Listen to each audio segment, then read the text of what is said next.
বন্ধুরা, আমি বনমালীপুর থেকে নির্বাচিত। আমার বিধানসভার মধ্যে আপনারা এই আয়োজন করেছেন, কিন্তু আমি নির্বাচিত কতদিনের জন্য? টার্ম কত? 5 বছরের জন্য। তাও জনতার উপরে নির্ভর করে, বাই দ্য পিপল। এটাই গণতান্ত্রিক ব্যবস্থার মুখ্য মাধ্যম। কিন্তু স্বাভাবিক নিয়মে যদি সেই সময়কাল চলে, তো 5 বছরের জন্য জনতা আমাকে নির্বাচিত করেছে। আর সর্বাধিক যে বিধায়ক দলের নেতা, সে রাজ্যের মুখ্যমন্ত্রী হবে।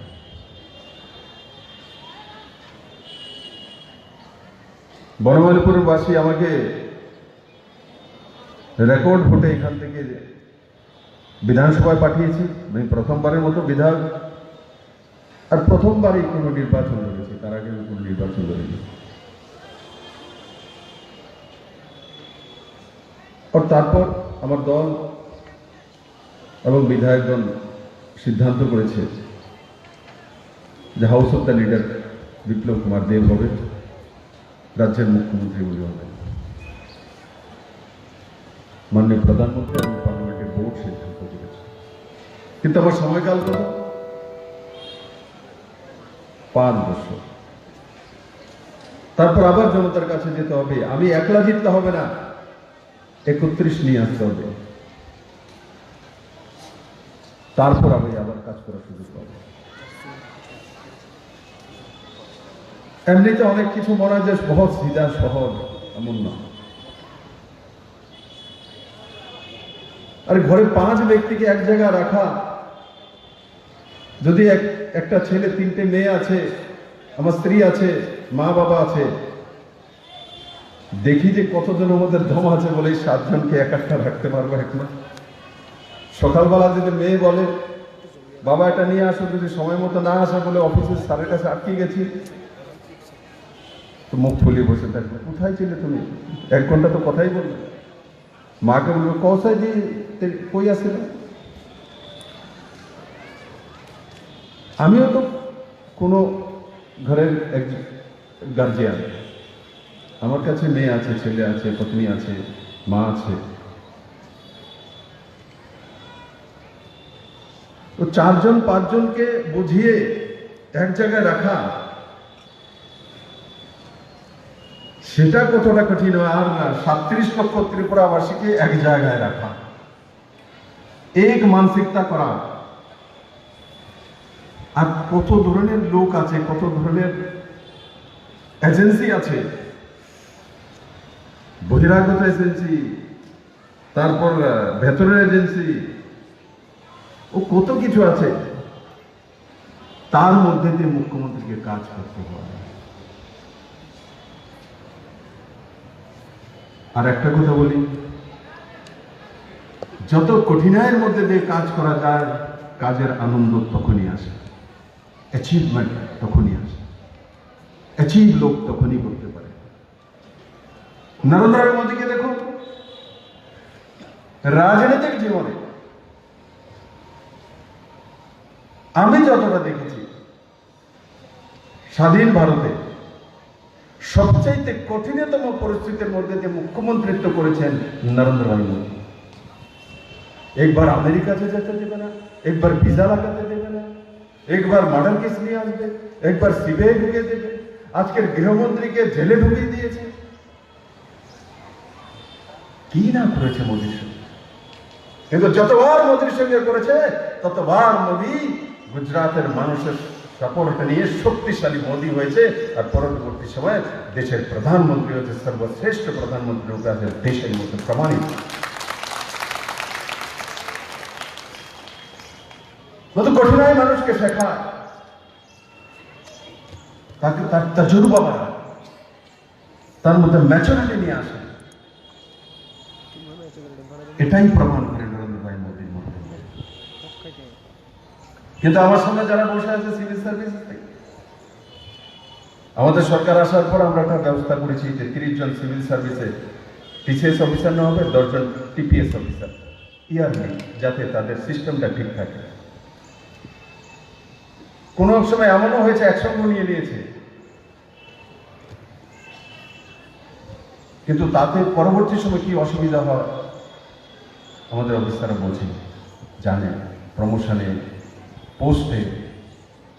কিন্তু এই সরকারের ব্যবস্থায়িকভাবে তার ব্যবস্থা করেছে যে না, প্রত্যেক বছর এইভাবে নিয়ে যাবে, 30 জন নেওয়া হবে টিসিএস, 10 জন টিপিএস।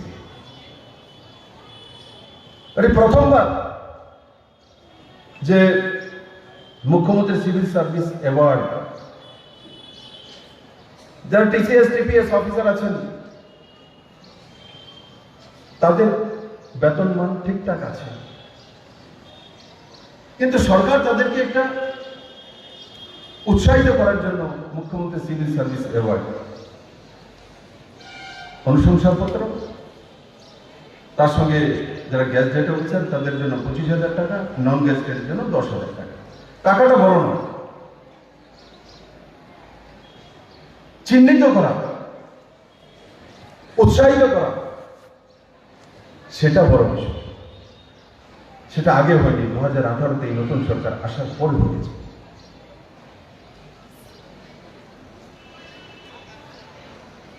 আগে এমন একটা মানসিকতা যে এরা কাজ করার জন্য হয়েছে, যা বলবো তাই করতে হবে, এই সরকারি মানসিকতা রাখে না। যা বলবো তা করতে হবে এমন না।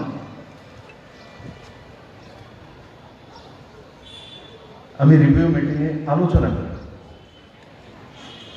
শুধু সেক্রেটারির সঙ্গে না, ডাইরেক্টরের সঙ্গে, তার নিচে যারা রয়েছে তাদের সঙ্গে জিজ্ঞাসা করি, যদি বলতে চাও বলো ভাই। আমরা যদি ভাবি সব আইডিয়া আমার কাছে আছে, তেমন নয়। উপরওয়ালা যাকেই সৃষ্টি করেছে তার মধ্যে কোনো না কোনো ভালো গুণ দিয়েছে, সেই গুণটা ক্যাপচার করতে হয়, জানতে হয় কিভাবে নিতে হয়, তরিকা আছে। আর প্রত্যেকের মধ্যেই কোনো না কোনো খারাপ গুণ থাকে। এখন আপনি চাই করুন, আপনি কি কোন গুণটা নেবেন, তার খারাপটা নেবেন না ভালোটা নেবেন। আর যেটা আমি শুরুয়াত করেছিলাম যে 5 বছরের জন্য আমরা নির্বাচিত হই, দেন আবার পরীক্ষা দেওয়ার জন্য যেতে হবে। কিন্তু যারা টিসিএস অফিসার,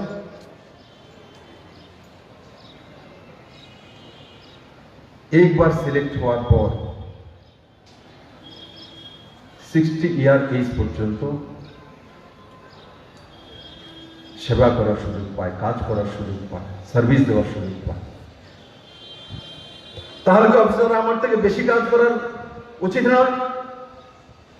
বলে স্যার, কাজ তো করতে চাই, ক্যাবিনেট না করলে আমি কেমনে করি? কাজ করার মানুষকে দুনিয়াতে কেউ আটকাতে পারে না। দুনিয়াতে প্রত্যেকটি প্রান্তে প্রমাণিত হয়েছে। কাজ না করার জন্য বাহানা চাই, কিন্তু কাজ করার ব্যক্তিকে কেউ আটকাতে পারে না। আমি তো বিলকুল আটকাই না, পজিটিভ কাজের জন্য, পজিটিভ কাজের জন্য, নেগেটিভ কাজ না। কাউর পেছনে লাগবো, কাউকে লোকসান করবো না, কিন্তু মাঝে মাঝে আবার সিধাও করতে হয়। আমি দেখেছি মোহনপুরের সিন্নাতে, এখানে কিছু কিছু অফিসার ওই দিকের আছো, রতনবাবু ওই দিকেরই,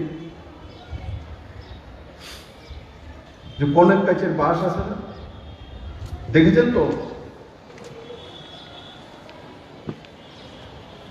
তো কনের কাছের বাস আমি দেখলাম যে 30-40 বছর যাবত তার বাবা করতেন কাজটা। তো সেগুলো ভেতরটা পুরো হোল থাকে না, আগের পোর্শনটাকে বড়শি বানিয়ে নেয়, মাছ ধরার জন্য সিট বানিয়ে নেয়, আর পরের পোর্শনটা, মোটা যে পোর্শনটা আছে, সেটা লাঠি করে, ভালো লাঠি তৈরি হয়, দণ্ড, স্টিক। আর হিমাচলে যায় আপেল খেতিতে সাপোর্ট দেওয়ার জন্য। এখান থেকে যায়, ও সেগুলোকে আমাদের দেশীয় কায়দায় সবগুলো তো সিধা হয় না, একটু বেকাতেরা হয়।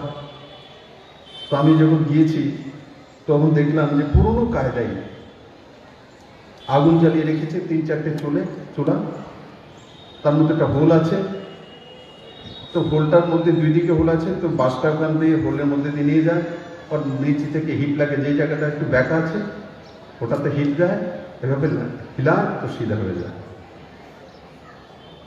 তো তার জন্য মাঝে মাঝে এই হোলে দিয়ে হিট দিয়ে সিধা করতে হয়, কারণ অফিসাররা আপনারাও কাজ করছেন, নিচেও সিধা করতে হয়, সবাই সিধা থাকে না, তাহলে মাঝে মাঝে হিট দিতে হয়। তাতে কারো লোকসান না, বাসের ফায়দাই হয়, বাসটা কাজে লেগে যায়। যদি বেকার হয়ে থাকতো বিক্রি হবে না, মাছের চিপও হবে না, আর স্টিকও হবে না। কিন্তু হিট দেওয়াতে যে ব্যাকআপ বাসটা আছে, যে কাজের না মনে করেছিলেন সেটাই ঠিক হয়ে যায়। তার জন্য হিট দেওয়া একটু শিখতে হয় প্রশাসনে যারা আছে। তার মানে নেগেটিভ নয়, পজিটিভ, তাকে কাজে লাগান, না হলে বাসটা তো ফেলে দিত না, এটা ব্যাকআপ আছে, দিতে হবে।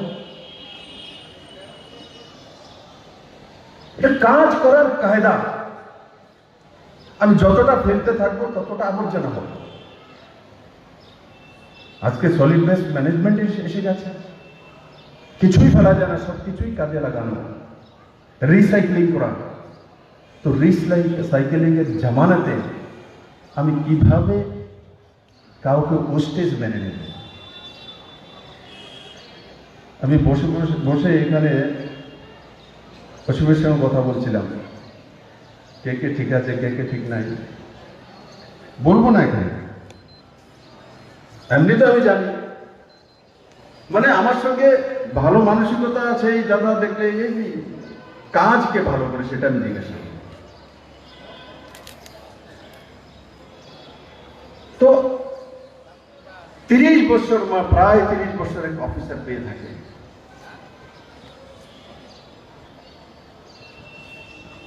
ওর যদি অফিসার ত্যাগ করে নেয় যে আমি আমার দপ্তরের সর্বশ্রেষ্ঠ কাজ করব, সে কি একা পারবে? সম্ভব না। তার জন্য প্রথম দফায় যারা অফিসার রয়েছেন তাদের নজর রাখা উচিত। হয়তো বা রাখেন আপনারা, আপনার অফিসে ডি গ্রুপে যে শেষ ব্যক্তি আসে সে কি করে, সে কোন কোন দপ্তরে ফোন করে, কতবার ফটোকপি করে, কি মোবাইল ফোন রেখেছে। আপনার কাছে হয়তো বা অ্যান্ড্রয়েড ফোন, ওর কাছে অ্যাপেল ফোন। এই সব আমি বলি বসে বসে, সব খবর আছে। কাহা সে উসকে পাস আয়া এত টাকা? তার জন্য অন্তিম ব্যক্তি পর্যন্ত খেয়াল রাখা, তার খেয়াল রাখা, তার পরিবারের প্রতি বেতন পাচ্ছে কিনা, তার সুবিধা অসুবিধা সবকিছু দেখা, কিন্তু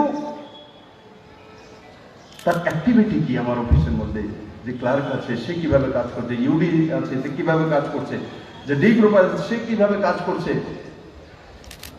তবে গিয়ে সফলতা আসবে, না হলে সফলতা আসতে পারে না। আপনারা তো ভাববেন আমি তো ফাইলে লিখে দিয়েছি, ফাইলে আমিও লিখে দিয়েছি। এখন অসুবিধা আমি জিজ্ঞাসা করলাম করে ভাই টিসিএস অফিসারের যে ঘরটা হয়ে গেছে, বলে স্যার না এখন হয়নি। কেউ নিও, আমি বলার পর কেন হয়নি? সুমিত তো এখানে বসে আছে, স্টেট ফরওয়ার্ড। আমি বলি কেন হয়নি? জিজ্ঞেসেন আগে আমি এখন ফোন করেছি, মুঝে কাল চাইয়ে। তো কেন হবে না? যদি টিসিএস অফিসারদেরকে, সিভিল সার্ভিস অফিসারদেরকে একটা জায়গায়, একটা ক্লাবে বসার জন্য জায়গা করা, আমি বলার পর হলো না। কোন অফিসার হিসাবে কোন অফিসার বসে আছে যেখানে ওই ফাইলের উপরে?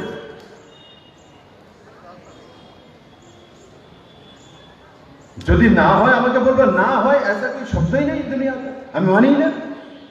আমাদের ভারতীয় সংবিধানে এমন সংবিধান, সবকিছু হওয়া যায় তার ব্যবস্থা আছে। আর ইংরেজদের অফিসার সাহি যদি নিয়ে আসি তাহলে সবকিছুই হবে না। অফিসার সাহি ইংরেজদের দেওয়া, ভারতবাসী নয়, ভারতীয় অফিসারদের নয়।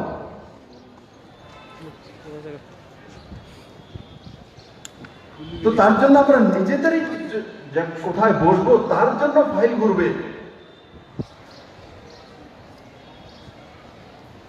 এটা তো কোন ব্যক্তিগত কাউকে দেওয়া হবে না।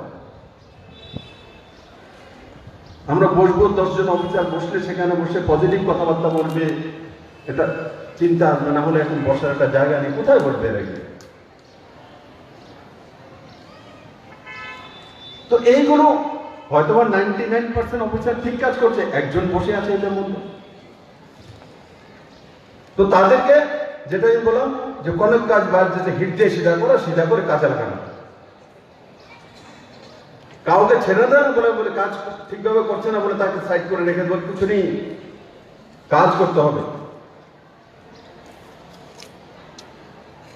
আমরা জনতার কাছ থেকে, আমিও তো বেতন নেই, ট্যাক্সের টাকা মানুষের, ওর যত সম্ভব সেই কাজগুলো তাড়াতাড়ি মানুষের কাছে পৌঁছে দেব। আর আমি সমস্ত টিসিএস অফিসার অ্যাসোসিয়েশনের সদস্যদেরকে বলবো, আপনারা কাজ করেন। আমি ব্যক্তিগতভাবে এখানে অনেককেই চিনি, আজকে প্রায় 3 বছর হতে চলছে। আমি সবাইকে মোটামুটি চিনি, কাজের ধরন বুঝি, খবর আসে আমার কাছে, কে কীভাবে কাজ করছে, কে কোথায় যাচ্ছে, কে এভাবে কাজকে সাকসেসফুল করছে, সবগুলো আসে। আমি এটা মানি যে হাতের 5টা আঙুল সমান হয় না, কিন্তু কোন অফিসারের মধ্যে কোন গুণটা আছে তার উপরের অফিসারের বোঝা উচিত, ও তাকে সেই কাজে লাগিয়ে দেওয়া উচিত। তো ওয়ার্ক চলে আসবে, সাকসেস চলে আসবে। এমন নয়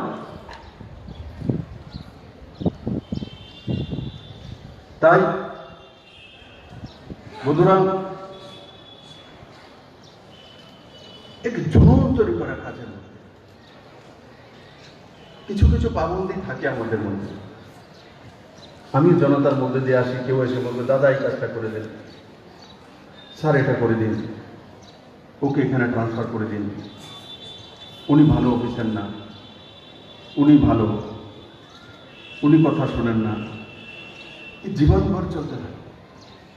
আমাকে কি সবাই পছন্দ করে না? আবার এমনও লোক আছে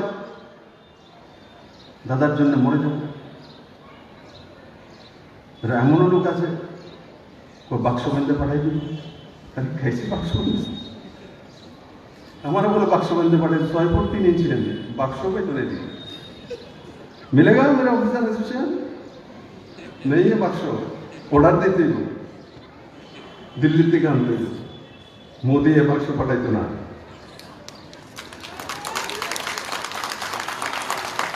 कैसे बोल देता है मेरे बाक्स में मेरा देखिए रिपोर्टটা কি? ऐसा नहीं होता। দেশের প্রিয় প্রধানমন্ত্রী কাকে কাকে বাক্স বাঁধতে হবে খুব জানেন। যদি ভারতীয় রাজনীতিতে দেখি আজকে নরেন্দ্র ভাই মোদি ছাড়া কিছু দেখা যায় না, সব বনে হয়ে গেছে, সামনে কুছ নেই है। আর ওই দিন লোকসভাতে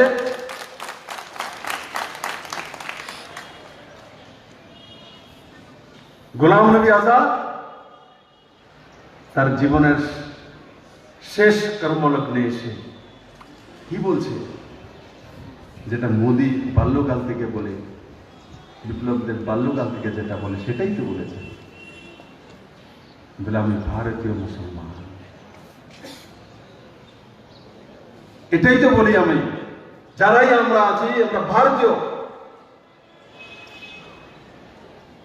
আজকে এত বছর কংগ্রেস করার পর, এত মুখ্যমন্ত্রী ছিলেন, কেন্দ্রীয় মন্ত্রী ছিলেন, কংগ্রেসের বিভিন্ন দায়িত্ব ছিলেন, কিন্তু শেষ লগ্নের লোকসভাতে ভারতবর্ষের সবচেয়ে বড় পঞ্চায়েতে নরেন্দ্র ভাই মোদী এবং পুরো পঞ্চায়েতের মধ্যে দাঁড়িয়ে বলছে আমি ভারতীয় মুসলমান।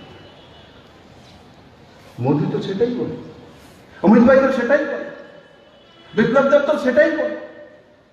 তখন এখানে যারা 25 বছর যাওয়া ছিল বলতে এই সাম্প্রদায়িক, দেখো আজকে এই 3 বছর ধরে সাম্প্রদায়িক শব্দটাই শুনি না। আগে দুর্গা পূজা হলে দেখতাম যে সবাই সাম্প্রদায়িক সম্প্রীতি মেনটেন করো, কাহাকে মেনটেন করো, মেনটেন হ্যাঁ তো কি করে, মানে তারা এমন অবস্থা, স্বামী স্ত্রী বিয়ে হয়েছে আগে লেখা দিয়ে ডিভোর্সটা মেনটেন করো। আরে আজীব বাত। আমি আগে দুর্গাপূজা, এখানে আপনারা দুর্গাপূজা দেখতেন না? দুর্গাপূজা এই সরকার আসার পরে সাম্প্রদায়িক সম্প্রীতি রক্ষা করো, কোনো জায়গাতে লেখা থাকে না, কোনো জায়গায় লেখা থাকে না। আগে দুর্গাপূজা, দুর্গা দেখুন না, এটা দেখুন সব জায়গায় পোস্টার একটা লেগে গেছে সাম্প্রদায়িক সম্প্রীতি মেনটেন করো। আরে কাহে কো মেনটেন তো হয় না ভাই। ত্রিপুরেশ্বরী মায়ের এই বন্যভূমি, এর চেয়ে তো বড় মেনটেন কি আছে? আমাদের ত্রিপুরেশ্বরী মায়ের মন্দিরে আমি উদয়পুরে আমার জন্ম হয়েছে, জন্মলগ্ন থেকে দেখেছি পুরো ভারতবর্ষের মধ্যে একমাত্র মন্দির আছে, হিন্দু মুসলিম খ্রিস্টান বৌদ্ধ জৈন সবাই যেতে পারে, সবাই সেখানে ভোগ লাগাতে পারে, আর মুসলমানরাও ভোগ নিয়ে যায়, খ্রিস্টানরাও সেখানে যায়। একমাত্র আমার ত্রিপুরা রাজ্যের মধ্যে আছে, সেই মাটির ছেলে আমরা। আমাদেরকে সাম্প্রদায়িক সম্প্রীতি এরা শেখায়, জন্মগত স্বভাবজাত। মহারাজা বিবেকন কিশোর মানিকের আধুনিক ত্রিপুরা এটা।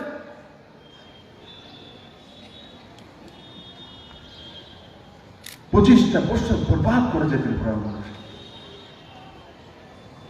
কি কি মডেল তৈরি হয়েছে এরা। মাঝে মাঝে আমার কষ্ট হয় যে আমাদের ভাগ্য কত খারাপ ছিল, এদের মতো মানসিকতা আমাদের লোক এই পবিত্র ভূমিকে 25টা বছর শাসন করে বরবাদ করেছে।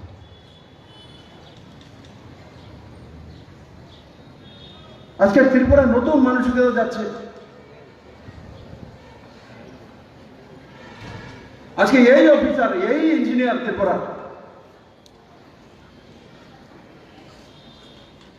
হাইরাইজ বিল্ডিং ত্রিপুরাতে চলবে, 14 তলা বিল্ডিং তৈরি করবে। আগে এই ইঞ্জিনিয়ারদেরকে বলে দেওয়া হতো ত্রিপুরাতে যে 5 তলার উপরে বিল্ডিং হবে না, এই অফিসাররাই সার্টিফিকেট করে দিত।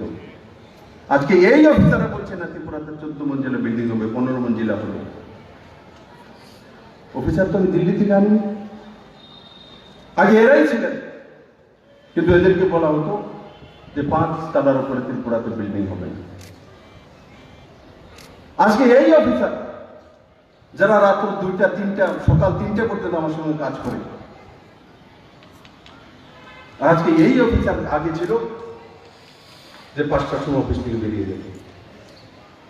ওয়ার্ক কালচার, কাজ করার মানুষ নিজের ভাবা। যদি মন্ত্রী ভাবে এটা আমার দপ্তর, তো অফিসার থেকে কাজ নিতে পারবে না।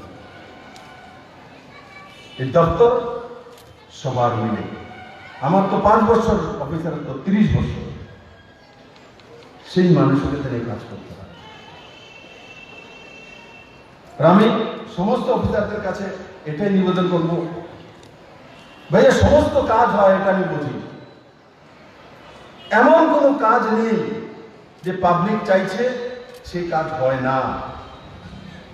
রাস্তা বের করা সেটাই তো কেলিবা, সেটাই তো যেটাকে বলে দিমাগ। না বলার জন্য তো সবাই আছে,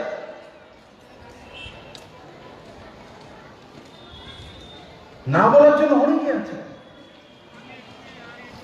কিন্তু সব কাজের মধ্যে কিভাবে করতে হয় তার রাস্তা যে বের করতে পারে সে নরেন্দ্র ভাই মোদীর টিমে চলে যায়।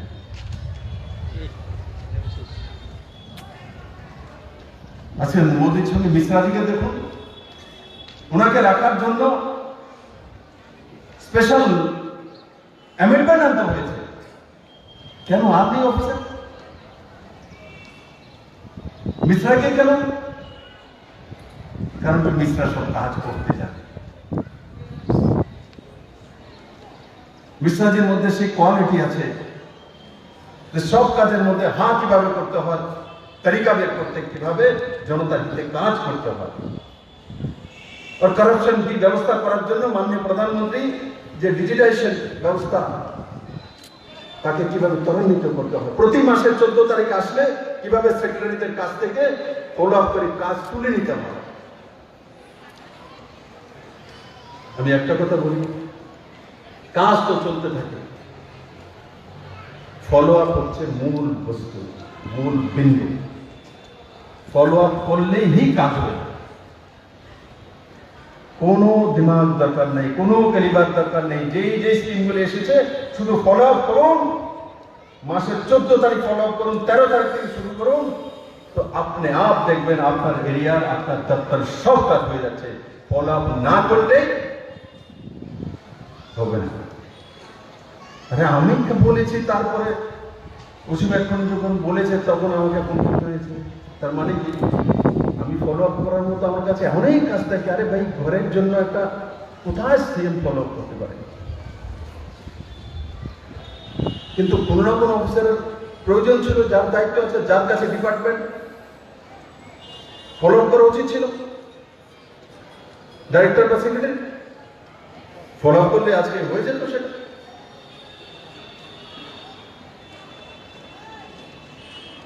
তাই বন্ধুরা, টিচার্স অফিসার অ্যাসোসিয়েশন আমি দেখেছি করোনা কালে অনেক কাজ করেছে। 2018-তে যখন আপনারা শুরুয়াত করেছিলেন অ্যাসোসিয়েশনে, সেই জন্য সিএম রিলিফ ফান্ডে 5 লাখ টাকা দিয়েছেন। করোনা কালে আমার কাছে আপনারা চাঁদা তুলে 7 লাখ টাকা দিয়েছেন। और বিভিন্ন জায়গাতে তুলাসীগড় হোক, মোহনপুর হোক, বিভিন্ন জায়গাতে মানুষকে সহায়তা করা। ওই সময় আমাকে বলছিল, স্যার এই আমি কিন্তু রাগ করবো, আমি বলছি জানি। उसमें मेरे हमारे राज्य बोलते ऐसा कोई स्कीम वैसा नहीं, कुछ मुझे पता नहीं, ऐसा नहीं होता। ওদিকে পদ্ধতি আছে, পদ্ধতি এখন জেল পরিষ্কার করতে ঠিকঠাক 20 বছর 15 বছর ধরে বয়ে रही विधायक सब मैं जो फाइल में देखता हूँ, अरे भाई विशालगढ़ জেলের মধ্যে, अरे भाई সেন্সিটিভ জায়গা, তার মধ্যে 18 বছর যাবৎ বসে আছে, 20 বছর যাবৎ বেরিয়ে বসে আছে। আর বসে বসে কি করেছে, মাঝখানে আমি দেখেছি এসির ব্যবস্থা, হ্যাঁ, চান্দির খাটের ব্যবস্থা, মোবাইলের ব্যবস্থা বিশালগড় জেলের মধ্যে বিপ্লব করেছে। কার সেই ব্যবস্থা, কারা করেছিল? এখন হয়তো এই দিক থেকে বলো, স্যার একটা ইনকোয়ারি দেবেন। আরে কত সুদ দরকার, আমি কাজ করুন না, তোর জন্য আগে কাজ করেনি। এক দুটারা ধরছি, জুডিশিয়াল সিস্টেম আছে, টের পেয়ে বড়টা ধরতে হবে, ছোট ছোট ধরে লাগবে। বাগেটি এমনি শিখে দিল কোনো পেট বাসের মতো, এগুলো কাজে লাগে না। তাই বন্ধুরা, সবাইকে নিয়ে কাজ করা, কাউকে না ছাড়া, और রেসপন্সিবিলিটি নিয়ে কাজ করা।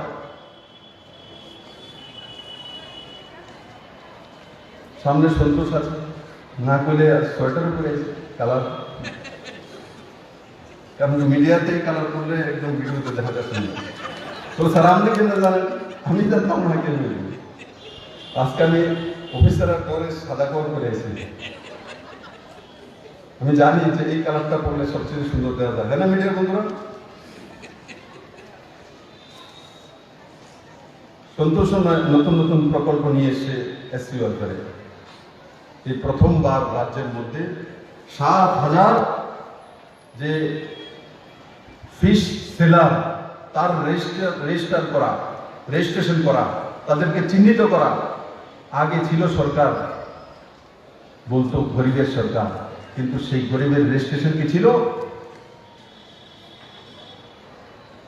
আষাঢ় বাড়িতে রাস্তার পাশে বসে যে মাছ বিক্রি করে, তার নাম ছিল সরকারের কাছে। আজকে সন্তোষ দাস সেটা করতে সক্ষম হয়েছে। তাদের পাশে দাঁড়ানোর জন্য এসসি ওয়েলফেয়ার ডিপার্টমেন্ট প্রজেক্ট তৈরি করছে, স্কিম তৈরি করছে। আগে ত্রিপুরা সরকারের কাছে তার ডেটা ছিল না। বড় বাজারে কারা কারা আছে, কারা আরবদার, তার নাম আছে, বড় বড় মাছটি কে কে। কিন্তু গরিব কৃষক, গরিব যে মৎস্য চাষী কে আছে, কে বিক্রি করে বসে রৌদ্রের মধ্যে, তার নাম নেই। তার জন্য আমি বলি 25টা বছর রসাতলে গেছে। গরিবের দোহাই দিয়ে গরিবকে সবচেয়ে বেশি শোষণ করেছে। আবার এইদিকে যারা বই আছে, দাদারা দেখলেই দাদা কবে চাকরি হইব, কবে রাস্তা হইব, কবে গাড়ি হইব, সব হইব। 25 বছরের একটা অন্ধকারময় জীবনকে 3 বছরের কোনো মুখ্যমন্ত্রী একসঙ্গে সেটাকে সমাধান করতে পারেন। কিন্তু সবকিছু সমাধান হচ্ছে ধীরে ধীরে, আপনারা দেখছেন, ধীরে নয় স্পিডেই হচ্ছে।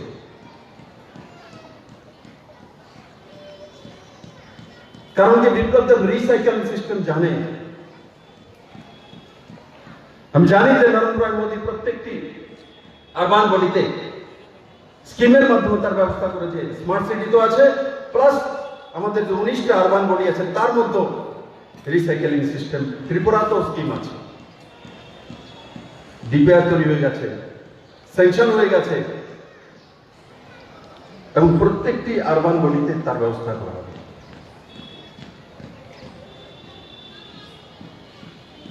এখানে অনেক অফিসার আছে, আমি সবাইকে নাম কি কি কাজ করেছে বলতে পারি, কিন্তু বললে টাইম লাগবে।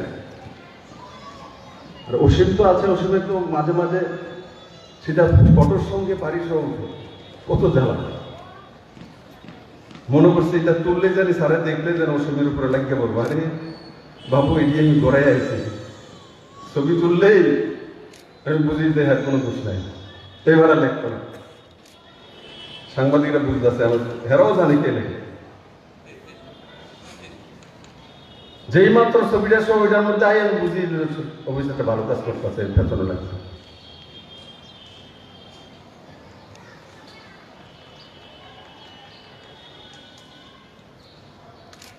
ছবি তুলে দিলেই, 2 লাইন লিখে দিলেই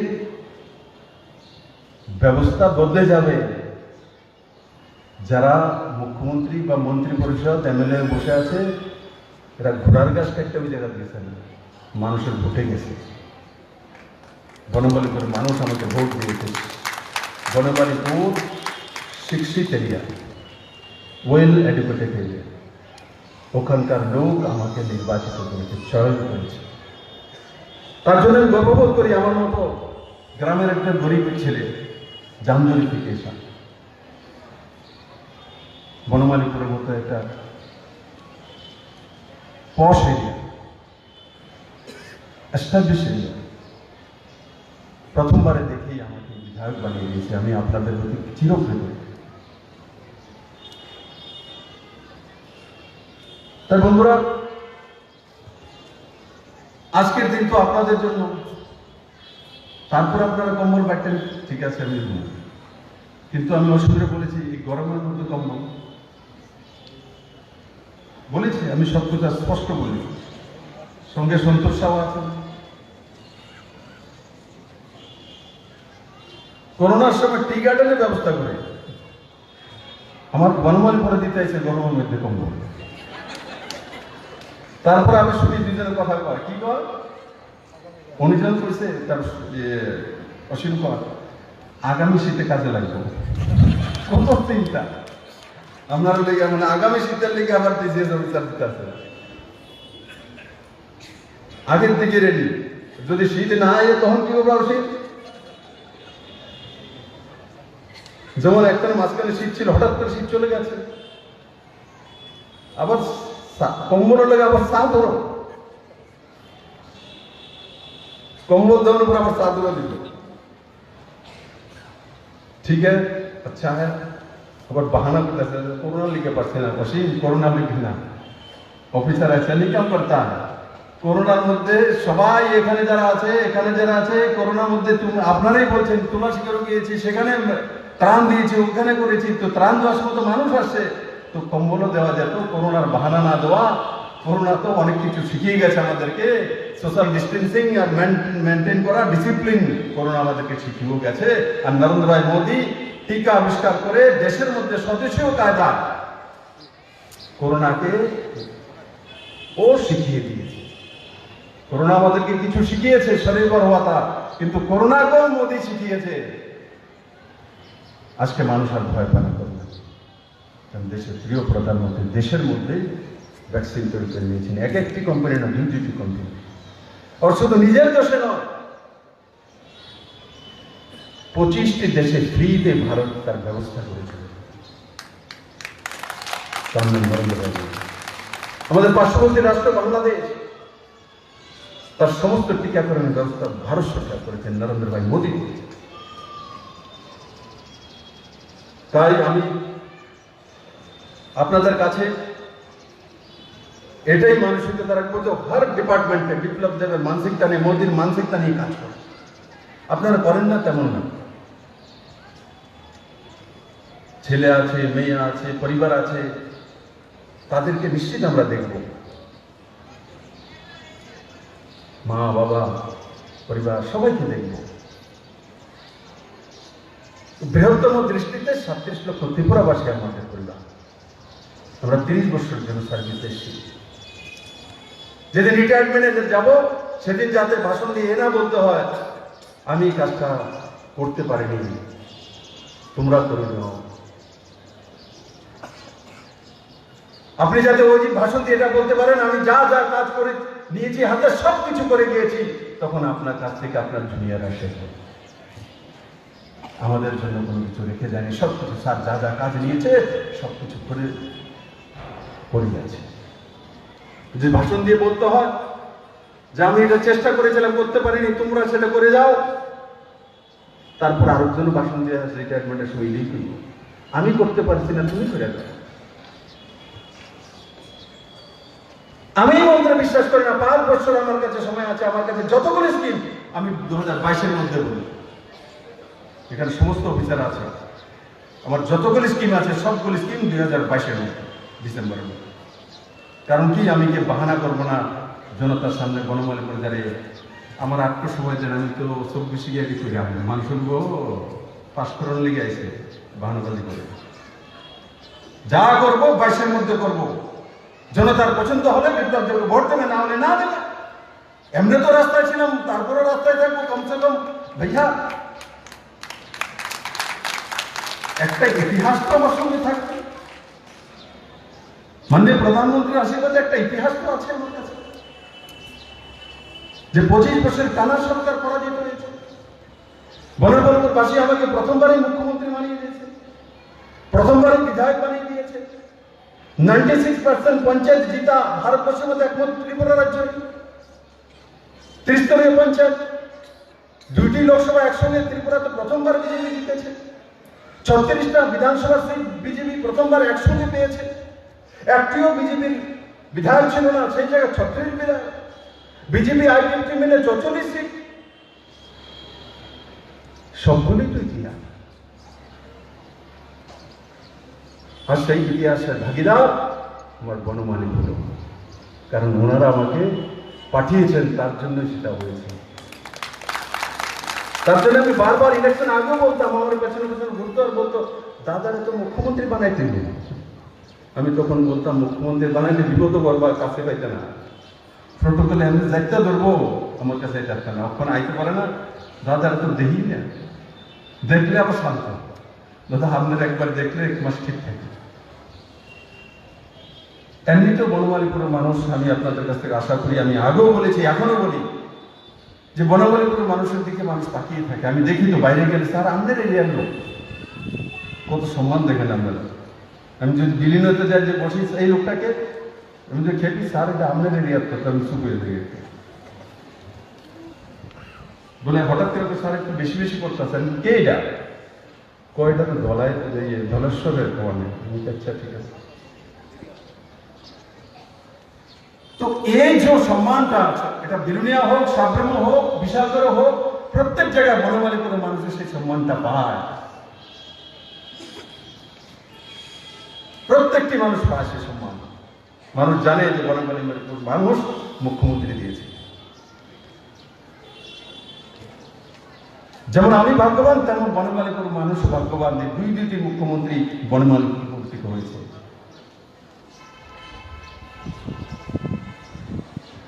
তাই আমার বনমালীপুরের মানুষের কাছে বলবো, আজকে তো গরমের মধ্যে কম্বল আর চাদর বিতরণ হবে আপনাদের মধ্যে, কিন্তু তার সঙ্গে সঙ্গে মনে রাখা যে বাকি সব রাজ্যের যে প্রান্ত রয়েছে, বিধানসভায় রয়েছে, তার মধ্যেও বনেমালীপুরে মানুষরা যখন কাজ করে তাদের মধ্যে যাতে সেই মানসিকতা দেখা যায়, এরা মুখ্যমন্ত্রী কনস্টিটিউন্সির লোক, সে সুন্দর মানসিকতা, শুভ্র মানসিকতা, ম্যাচুরিটি, ক্লিয়ারিটি, ট্রান্সপারেন্সি, এগুলো যাতে বনমালীপুরের মানুষের মধ্যে থাকে, তবেই তো বলবে যে আদর্শ বিধানসভা, আদর্শ লোক, আদর্শ মানসিকতা।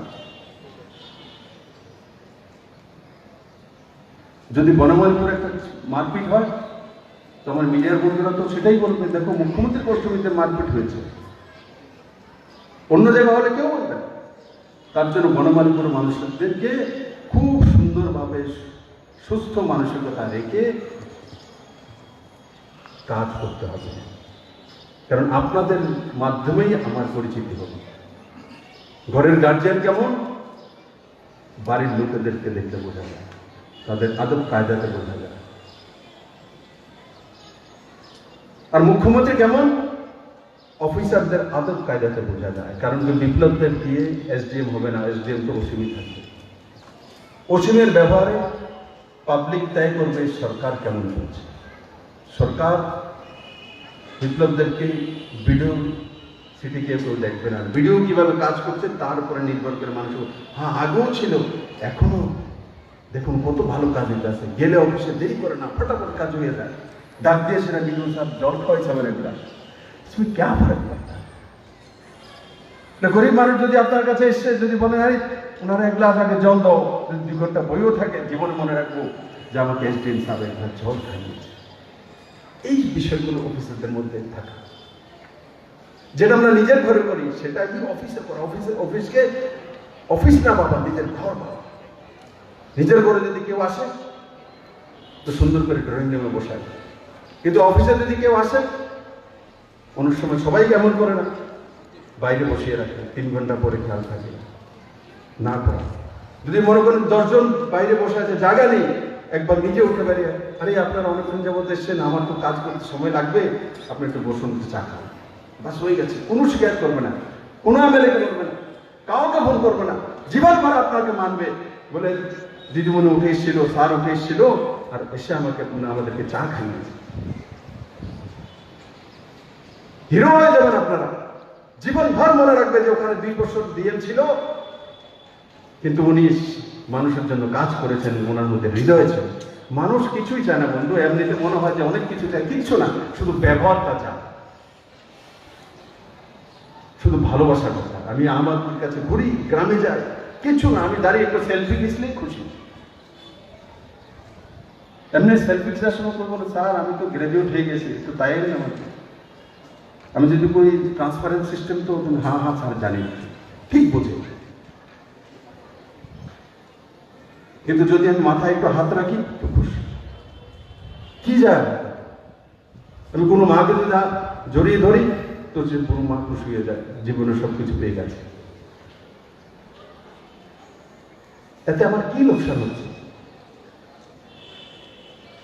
আমি তো আশীর্বাদ পাচ্ছি উল্টা। তো অফিসারদেরকেও একটা ডেকোরামে থাকতে আমি জানি, কিন্তু আমি যে কথাগুলি বললাম, আজকে আপনার ভালো কাজ করছেন, তার সঙ্গে এগুলো অ্যাড করে দিন, দেখবেন যে সবাই দেখবেন যে নিচে পর্যন্ত যে বিপ্লব দেখায়। দাদা যেমন অফিসার করবেন, আর রেসপন্সিবিলিটি ফিক্স করে দেওয়া সবার, ভাই তোমাকে এই কাজ করতেই হবে। আর না হলে যেটাই বললাম, কোনো কাজ বাদ যেতে সিধা করে उसमें हिट देता है, ताकि तारानो ना ऑफिस देखे सीधा बोले जाए भैया तुम्हारे ये कमी है, 7 दिन के अंदर तुम सुधर जाओ, नहीं तो हमारे पास हिट है। তো ওইভাবে কাজ করলে আমি আশা করি নরেন্দ্র মোদীর যে স্বপ্ন, আমাদের যে স্বপ্ন, ত্রিপুরাবাসীর স্বপ্ন, যে ত্রিপুরাকে সর্বশ্রেষ্ঠ রাজ্য বানানো, সেই রাস্তা আমরা চলে গেছি। আমার সমস্ত অফিসাররা জানেন যে স্কিমগুলি ত্রিপুরা সরকার এখন লঞ্চ করে দিয়েছে, ডিপিআর হয়ে গেছে, টেন্ডার হয়ে গেছে, কাজ চলছে, প্রজেক্ট চালু হয়ে গেছে। ত্রিপুরাকে কেউ রুখতে পারবে না। ত্রিপুরা শুধু সর্বশ্রেষ্ঠ নর্থ ইস্টের অন্নদাতা হবে, কেউ আটকাতে পারবে এটা আমি স্বপ্ন দেখাই না, বাস্তব। চিটাগাং বন্দরগাঁও খোলার পর এই ত্রিপুরা অন্নদাতা হবে নর্থ ইস্টের, ভাইয়া কেউ আটকাতে পারবে না ত্রিপুরাকে। আর আজকে সেই দিন ফিরে এসছে। এক সময় পশ্চিমবঙ্গের উদাহরণ দিয়ে আমাদের রাজনীতি করতে হতো, আমাদের জীবন চালাতে হতো।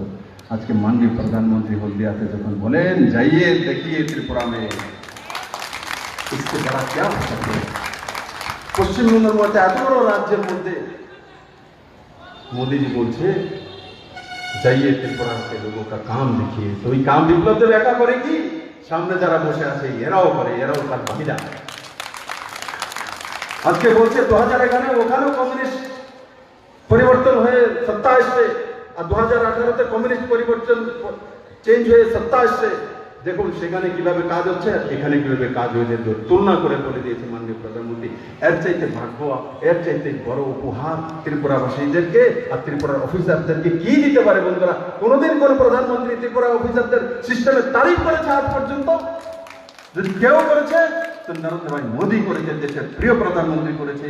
তো এমন একজন প্রধানমন্ত্রী আর এমন একজন গৃহমন্ত্রী দেশে আমরা পেয়েছি যারা ত্রিপুরাকে ব্যক্তিগতভাবে ভালোবাসে। আমি নিজে জানি ব্যক্তিগতভাবে ভালোবাসে এই দুজন, আর তার লাভ ত্রিপুরা নিশ্চিত পাবে আর পেয়েও যাচ্ছে।